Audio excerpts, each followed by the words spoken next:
Hello, this is Jove Aguas once again, and welcome to my lectures in modern philosophy. This is now the third lecture, and I will focus on rationalism. So, I will be providing a general introduction to rationalism, and I will also be discussing or mentioning just very briefly the main or the major rationalist philosophers.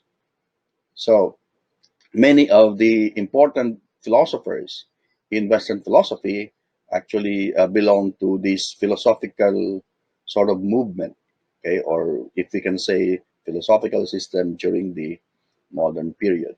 So, what is rationalism? Rationalism is the philosophical view that regards reason as the main source and the ultimate test of knowledge. Okay? So, of course, the other view is the view of empiricism. It's the view that regards uh, sense experience or sensation as the main source of knowledge. So, for the rationalist, genuine knowledge has its foundation on thought or reason. It holds that reality itself has an inherently logical structure. Okay, reality is has a rational it has a rational order. Okay, it has its own logos, and mind itself has also its own logical structure. And because the mind and reality has both logical structure or logos or rational structure, then it's possible for them to for them to be integrated. It means that the mind can understand it can understand the logical structure of reality. Okay, so the mind is full of rational content, according to the rationalists. It has inborn or innate ideas, innate principles, rational structure, complete with logical categories. Okay, so for the rationalist, therefore, there is a class of truth that exists and can be grasped by the intellect. Okay, for one, there is a class of truth about reality, and this class of truth of reality can be understood, uh, can be grasped by the mind or by the intellect. Okay, so what are these certain rational principles that the mind can understand or can grasp? Well, let's say, for example, logic. Okay, so the logical principles, for example, the principle of contradiction can be understood by the mind even without referencing it to concrete reality. So if you say P is P or P uh, cannot be not P, the mind can understand that. Okay. Now the second is the elements or the principles of mathematics. Okay, the mind can understand the meaning of numbers or the concepts of numbers. One, for example. Okay, although of course the uh, the empiricist would say, how can you understand a number if you don't understand or if you cannot perceive a concrete object that represents one? Okay, but the rationalist insists that the mind can grasp these mathematical principles, the principles, for example, of addition, okay, or multiplication, and so on and so forth. And then, of course, there is the principle of ethics, okay? Like, for example, when you say, do good, avoid evil, the mind can understand that, okay? So, without any reference to concrete experience. And then, of course, there is metaphysics. The mind can grasp the meaning of being, the mind can grasp the meaning of substance, and so on and so forth. Okay? So, there are these principles in logic, in mathematics, in ethics, in metaphysics are so fundamental that to deny them is to fall into contradiction. Okay, meaning we cannot deny the principle of contradiction, or we cannot deny the principle of the operation of addition, or the concept of numbers, or we cannot deny, say, the principle of the metaphysical principles, okay, about being. Okay, so the mind is able to grasp these metaphysical or these fundamental principles. So they believe that reason is the faculty that can hold on to the truths which are beyond sense perception. Okay? There are things that we can grasp which the senses cannot actually perceive, but still the mind or reason can understand all these truths. Okay? So it emphasizes the rational capacity of the human mind to know the truth about man, about the world, about realities, about God, etc., etc., etc. So uh, the development of the rationalist thought was actually influenced by the progress and success of science and mathematics. Okay? The rationalist thinkers attempted to provide philosophy with the same exactness of mathematics. As we know that during the Renaissance, mathematics developed as one of the core sciences or core disciplines in the field of knowledge. And the philosophers, Descartes and Leibniz, they were actually adept, or they were actually mathematicians. All right, they were actually mathematicians. Remember the Cartesian plane, which was named after Descartes, and Leibniz was also able to discover a different kind of calculus, of course, different from the calculus developed by Newton. Oh, actually, it became rather controversial who originated the idea of calculus, only to realize that they have actually developed two different types of calculus. Anyway, so the rationalists now set to formulate clear rational principles that could be organized into a system of truths from which accurate information about the world could be deduced. Okay, so they formulated these their own clear principles, and then organize these principles into a system, and then employ them in order to uh, gain more accurate, more clear conceptions or explanation about the world. Okay, so they considered philosophical reasonings as independent to supernatural revelation, although they did not reject the claim of religion. Okay, the rationalists are not atheists, or they are not non-believers, right? Uh, but they insisted that it's possible to arrive at the idea of God without subscribing to the idea or to the truths of revelation. Meaning, for them, reason has the capacity to understand God and the other claims of religions. Okay, so now let's focus on the areas, the philosophical, the strands of rationalism. Okay, and we are going to focus first on metaphysics. So, what is their view on metaphysics or on reality? Okay, so the rationalist believes that the world is a rational, ordered whole. Okay, it's a rational, ordered whole, and the parts of this world are linked by a logical necessity, and the structure of which is intelligible. So the world is not uh, composed of random parts, okay, but rather it's a unity of parts, and these parts are linked together by logical necessity, and we can understand the logical structure of this reality. Okay, so it opposes the view that reality is a separate, disjointed aggregate of incoherent parts that are unknowable by reason. No, Reality has its own logical structure. Yes, it has its own parts, but the parts are logically connected. And more than that, our mind is capable of understanding these parts, and not just the parts, the whole of it.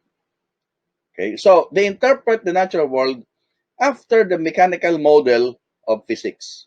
Because again, if we go back to our previous discussion in introduction and even in our discussion on the Renaissance, this is the common view. This is the general view during the Renaissance and during the modern era, that the world is like a machine governed by uh, physical laws.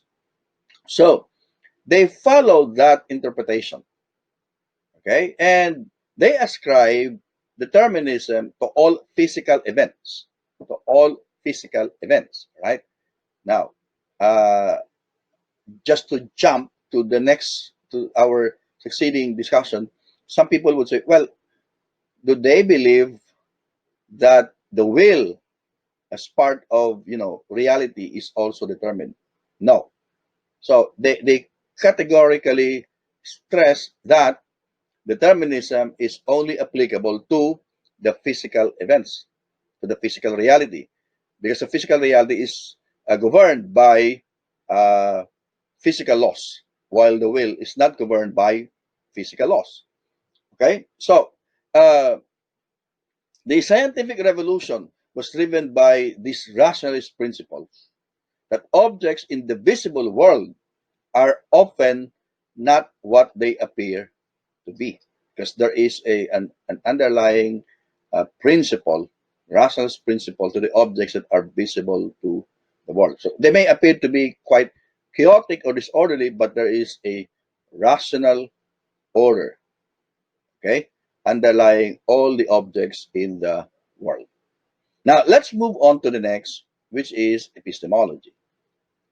Of course, epistemology is the theory of knowledge.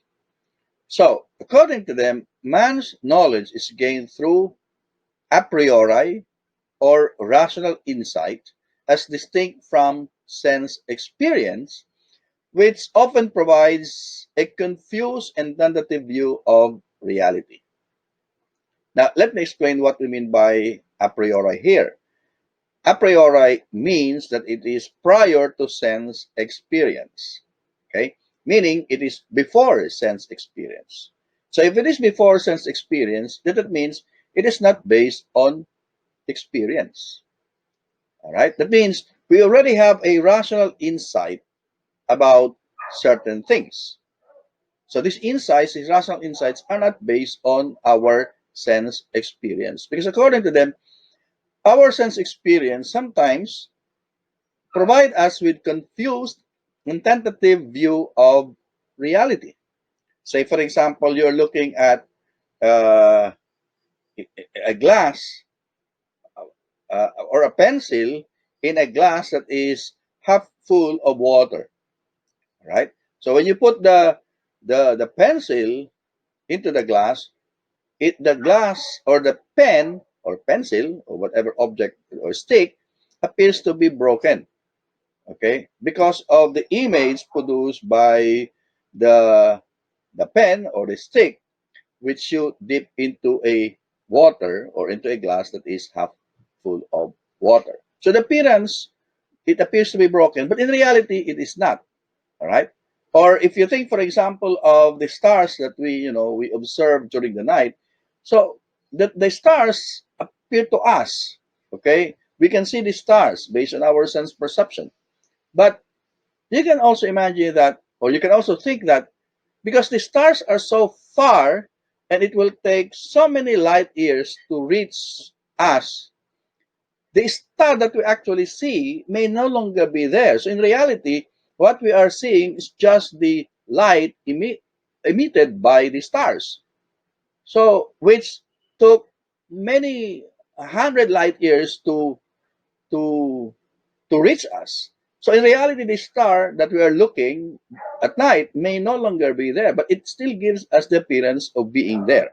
So that is the point of an example to explain the point of the rationalist that the sense experience or senses can provide it with a confused and tentative view of reality. So, for them, the foundation of knowledge is self-evident, certain, and known independently of experience. Okay.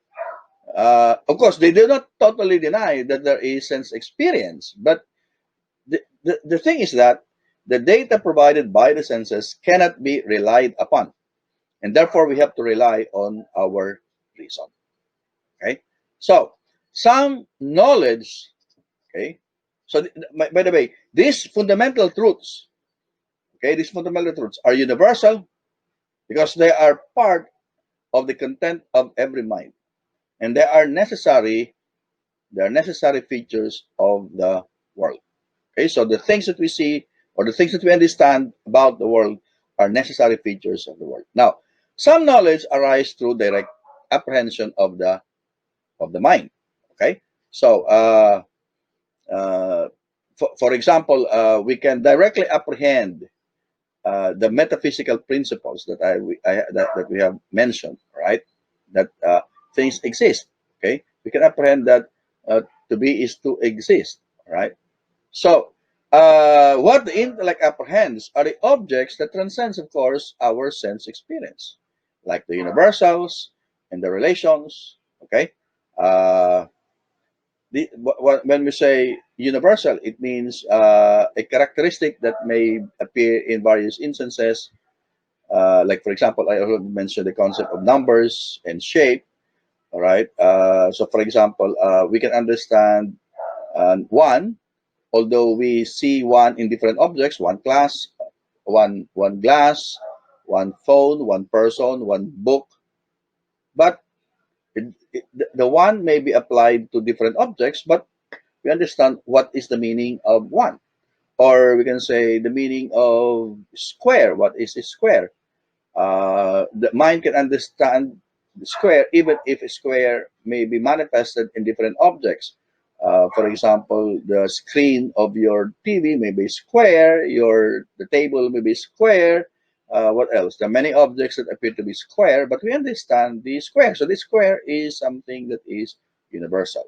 Although we do not perceive really these universals because we perceive objects like table, like laptop, like books, etc. But these universal qualities can be understood by the mind, and we can think of their their relationships. Okay, so this type of knowledge, which includes logic and mathematics, is the most important and certain type of knowledge that we can achieve.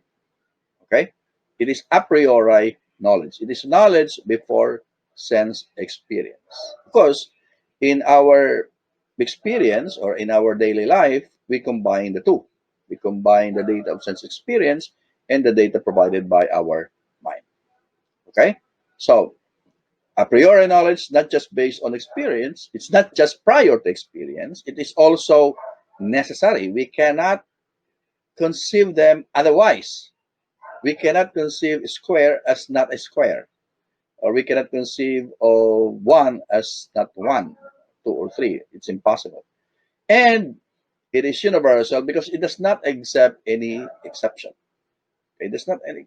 So how can you accept one?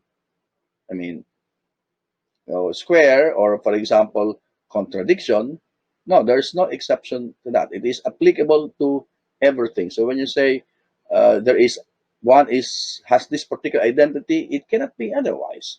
If you say P is P, it cannot be P is not P. Okay, so does not have accept any exceptions.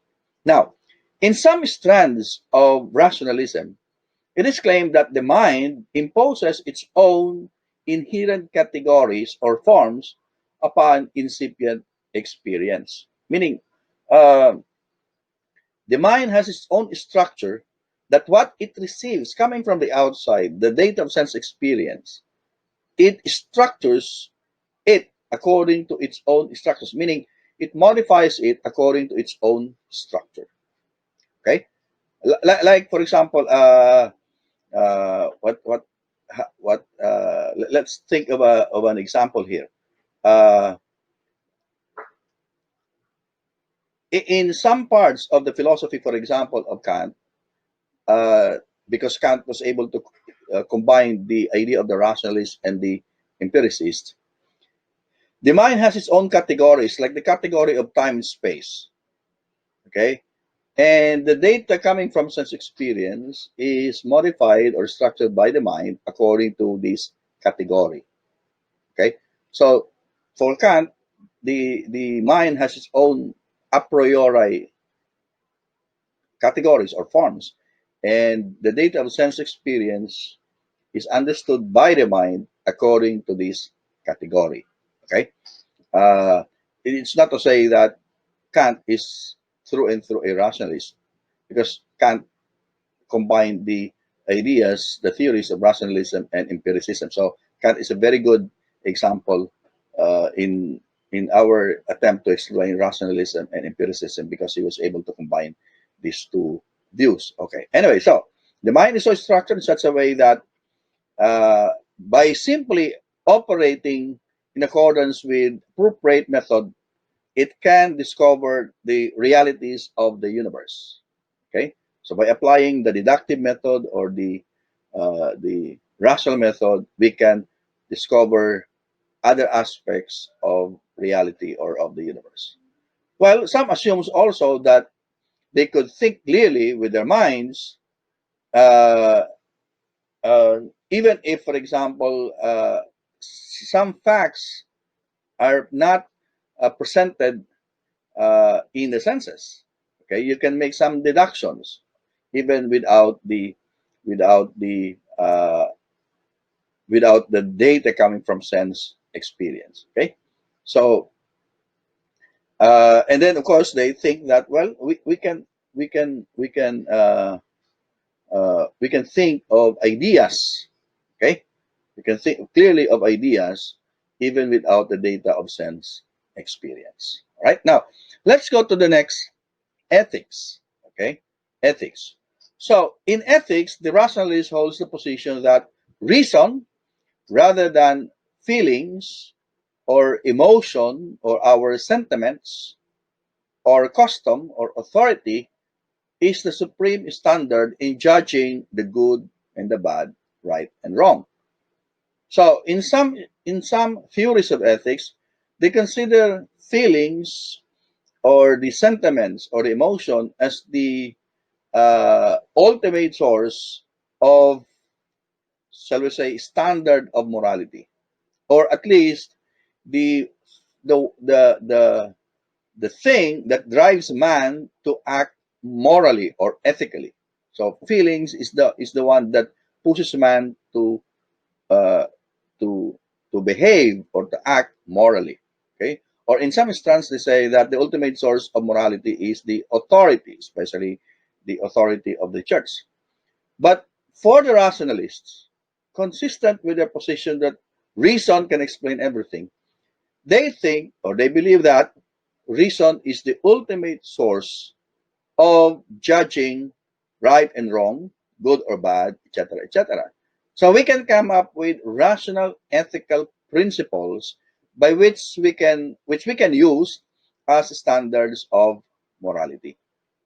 Okay, so for them, there are moral universal principles that become the norms of morality. And these norms, consistent with their epistemology, are a priori. They are necessary and they are universal. Okay? Now, of course, there are some philosophers who subscribe to this view because, to some extent, uh, they also follow these rational principles. Okay, these rational principles. It's not to say that they are rationalists through and through, like Descartes and Spinoza and Leibniz, but we can also say that they also subscribe to this rationalist perspective or view about ethics, about the universality and necessity and the a priori, a priori characteristic of moral principles. Now, next is religion. So, what is the rationalist position on religion? Well, I have already, as I've already mentioned, that although they do not go against, okay, they do not go against the claims of religion based on uh, revelation, okay, or based on supernatural sources. The rationalist believes that it's possible for us to understand the claims of religion. It's understand for us to understand and know the existence of God. But the knowledge about God, about religion, okay, about the divine being comes from man's natural faculties. Okay, and this natural faculty is, of course, the faculty of reason. So, without the aid of supernatural revelations, or without the aid of grace, or without the aid of faith, it's possible for us to come to an understanding of God, the existence of God, uh, the spiritual world, and so on and so forth. Because, in fact, the rationalist philosophers, Descartes and Spinoza and Leibniz and Malebranche, they all came up with their own arguments for the existence of God, rational arguments for the existence of God, to prove that we can arrive at the knowledge of God without the aid of revelation or without the aid of faith. Okay, so that's about the the strands in rationalism. Okay, so now we come to the next part of this lecture, and that is the historical background of rationalism. Okay, so in this next part of the lecture, I will focus on the historical background of rationalism, because rationalism did not just emerge all of a sudden. There is rationalism or rationalist philosophers, because of course it has its own background. It has its own uh, influences. Philosophers in the previous era have already expressed many of these rationalist principles. Okay, so let's start with the pre-Socratics. Okay, the pre-Socratics, and among the pre-Socratics, Pythagoras was the first to stress a rationalist insight. Stress a rationalist insight when he insisted that the harmony of a right triangle in relation to its sides and angles, and the harmony of numbers reflected the ultimate nature of reality. Remember that Pythagoras, the ultimate principle of reality is numbers, or expressed in numbers. Okay, so he was the first to stress a rationalist insight. Okay, and he summed up the implied metaphysical rationalism in the words, all is number, or reality is number. Okay, so that's the pre-Socratics. All right. Next are the philosophers uh, Plato and Aristotle. They also provided a rationalist, uh, foundation to this belief, or to the rationalist view about knowledge. Let's start with Plato. Well, of course, Plato with Socrates, because uh, they shared a lot of views. Okay, so Socrates dramatized the innateness of knowledge. Okay, remember that for the rationalists, there is innate knowledge, and the first person to really dramatize this innateness of knowledge is Socrates, when in the dialogue Meno, oh, he called an illiterate slave boy and led him step by step to the knowledge of the proofs in geometry, which the boy, because he's a slave, he never studied, has never heard before.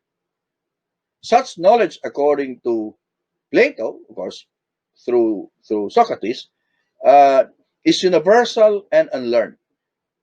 All right? So it means that the boy has already an innate idea of numbers. And just a matter of trying to remember these innate ideas. Of course, what helps the boy to remember, or what helps us to remember innate ideas, is our sense experience. Okay? So, of course, the empiricist would say, well, the boy will never remember the numbers if he did not have any sense experience. All right? But, of course, the so it shows that Plato is not really a rationalist like Descartes and company. It's just to show that he provided us with this rationalist insight about innate ideas. So Plato's ideas are accessible only through reason. The ideas form, uh, remember the world of ideas, the world of forms of Plato, the world of forms or ideas form an orderly system that is eternal, intelligible, and good. Now, Aristotle, for his part, also provided us with some rationalist ideas. He conceived of the same concepts of the working of reason, right? But he rejected the notion that ideas are independent of the senses. Okay, so that's the moderate position of Aristotle. Okay, concepts are working of reasons. Okay, they're the products of reason. So reason is important.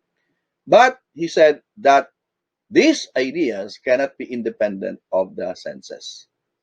Okay, because it is the sense that gathers the information from the external reality, and then it is reason that process this uh, empirical information.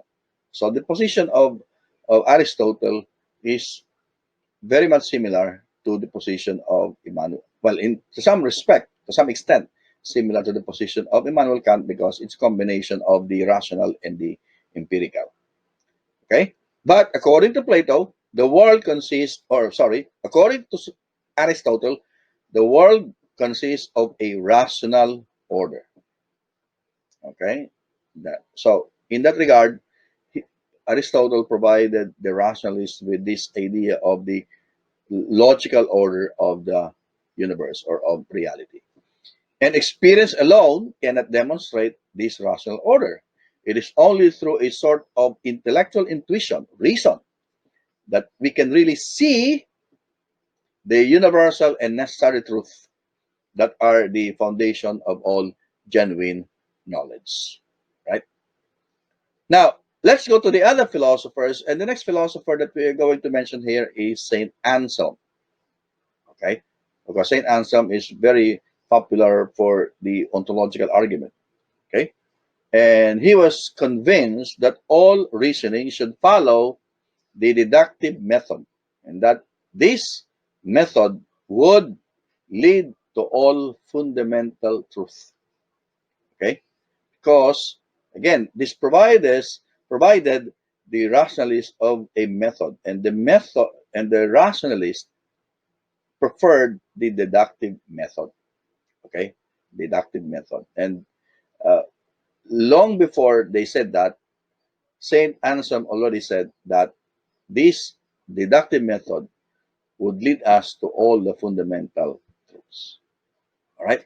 So during the time of Saint Anselm, the boundary between reason and revelation has not been very clear, because, of course, these are these are Christians who relied more on their faith, or more relied more on revelation. So reason and revelation, or reason and faith, are so fused together that it's very difficult, to untangle them. All right. So Saint Anselm believed that he could provide necessary reasons for the truth of such doctrines like Trinity and Incarnation. So for Saint Anselm, he used reason in order to demonstrate the doctrines, or the Christian doctrines, of Trinity and Incarnation. And of course, as I have already mentioned, he formulated the ontological argument for God's existence based on the idea of a perfect being who must have actual existence to be perfect. Simply because we can think of a perfect being, and this perfect being cannot be perfect if he does not exist, because existence is one of the perfections of a perfect being. And based on that, he said, therefore, God exists because I can think of this perfect being, and it's impossible for him not to exist at all. Okay, of course, there's so many, many reacted against that ontological argument of Saint Anselm. But just the same, he's very important in providing us with some rational insights, right? And then, lastly, Saint Thomas Aquinas. Okay, Saint Thomas Aquinas combined reason and experience as necessary for cognition.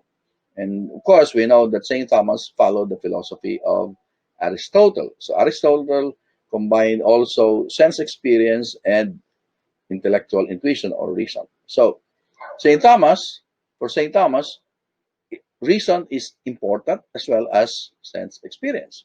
So although all operations of the intellect has its operations in the senses, okay, but in the thing apprehended through the senses, the intellect knows many things that the senses cannot perceive. Okay, well, of course, the data is provided by the senses, but there are many things in the perceived objects that the senses cannot perceive. And therefore, it is the function of the mind to abstract these necessary qualities of the object from the data of sense experience. So, universal knowledge exists in the minds, of rational creatures when they come to have rational knowledge of particulars from or through intellectual abstraction. Okay. Okay. Uh,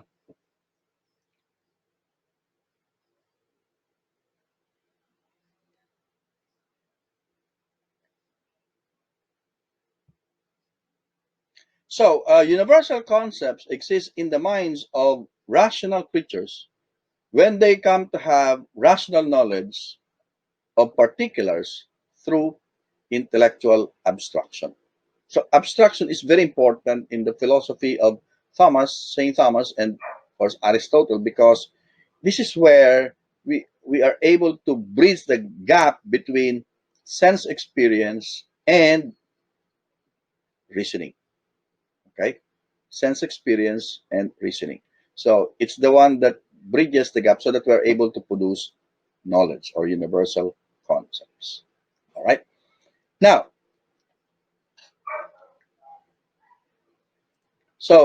we are done with that part of the historical uh, background of rationalism. Now, now, in this,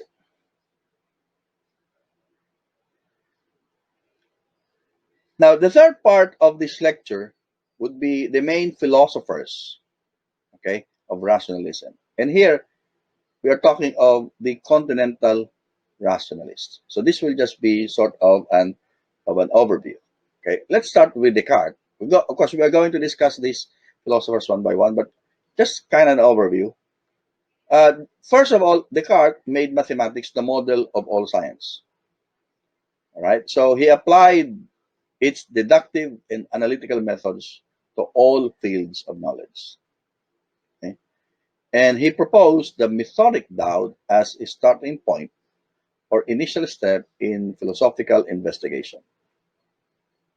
Okay, so if we want to arrive at the foundation of knowledge, we have to take the methodic doubt as the initial step in our philosophical investigations.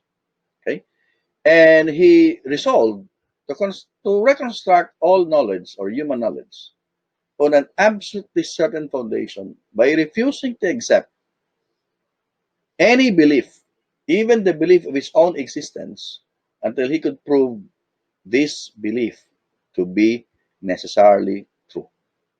Okay, so we can find that in his meditations. Okay, he found the logical proof of his own existence in the very act of doubting, the act of doubting many things, including his own existence.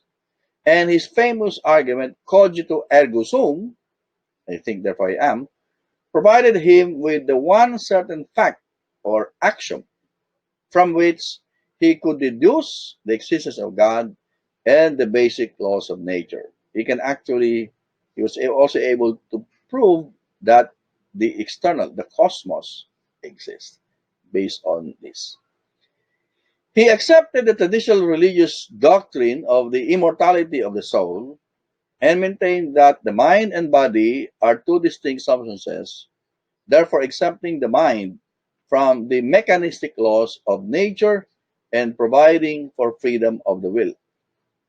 In the earlier part of this lecture, I said that the rationalists followed the mechanistic view about the world, that objects in the physical world follow the deterministic laws of nature or the physical world.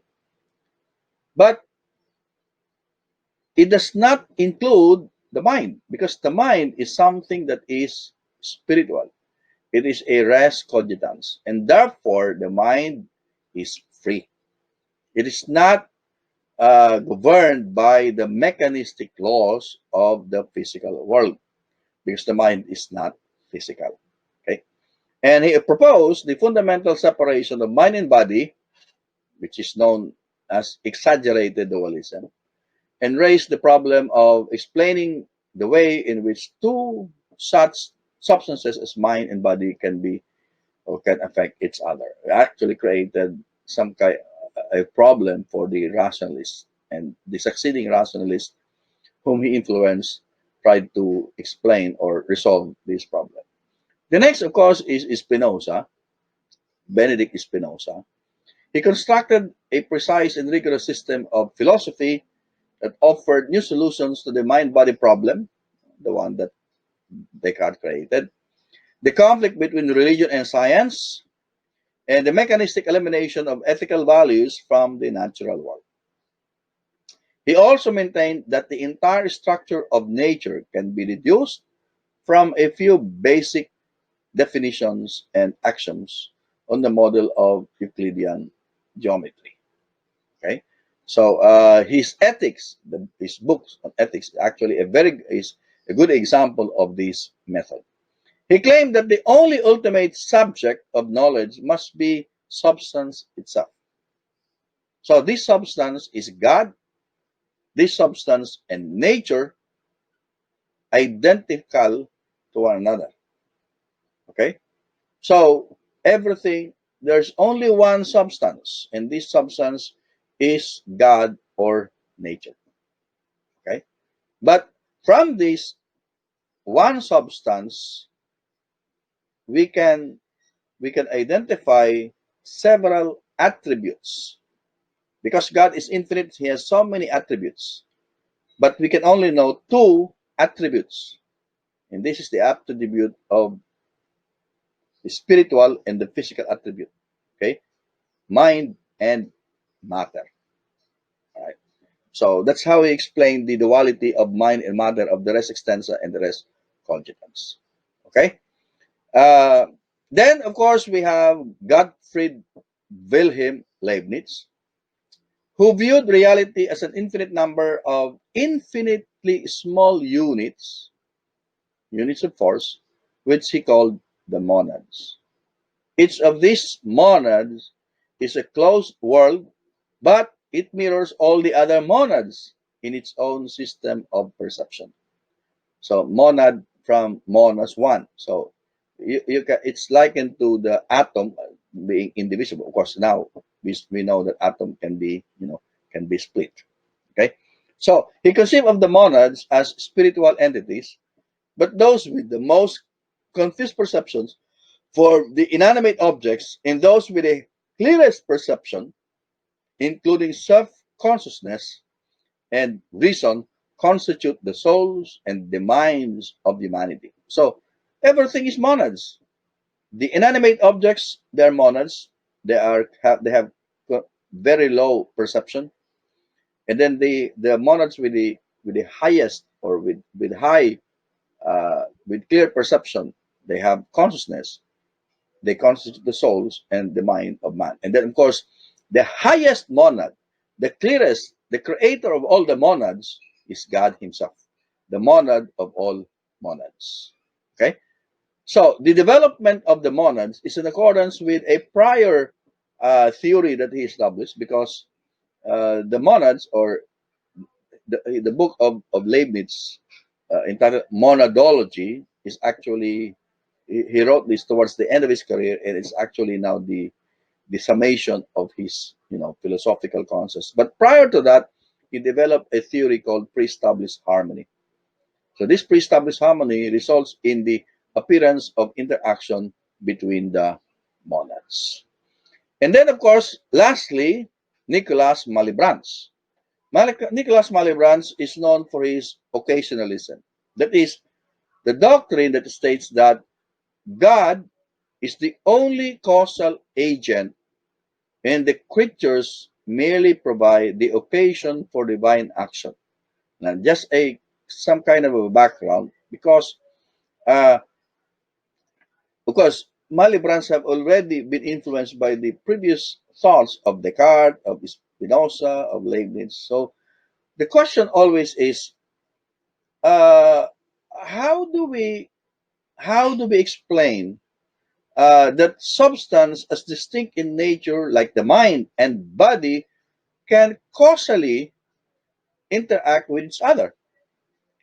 Since the mind and the body are two different substances, how can we explain their interaction? All right. And according to Malebranche, the bodies, they don't interact, they don't cause each other, they don't affect each other. So what affects this? Who is the causal agent for all this? According to Malebranche, there's only one causal agent that causes creatures to move, to be effects, and that is God. God is the only cause. And the objects, meaning the creatures, they only provide the occasion for God to act. Okay? So meaning, if I am moving my hands like this, it's not really me who is moving my hand. It is God who moves my hand. And my hands, the movement of my hands, and of course my voice, etc., only provides for the occasion for God to do this. Okay? So it proposes that it is God who brings about everything, our sensations, our volitions, and correlates this with the motion of our body. Okay? And our bodies, we as creatures, we only provide occasions for God to perform these actions. So he stressed that we see external objects by means of the ideas in God. This is what we call vision in God. Okay, that's a very complicated concept, and I'm going to explain that in the succeeding lectures when we discuss Malebranche. Okay, so he claimed that everyone agrees that we do not perceive objects external to us by themselves, since it can hardly be the case that the soul, he said, and I quote, the soul should leave the body to stroll about the heavens to see the objects that are present there.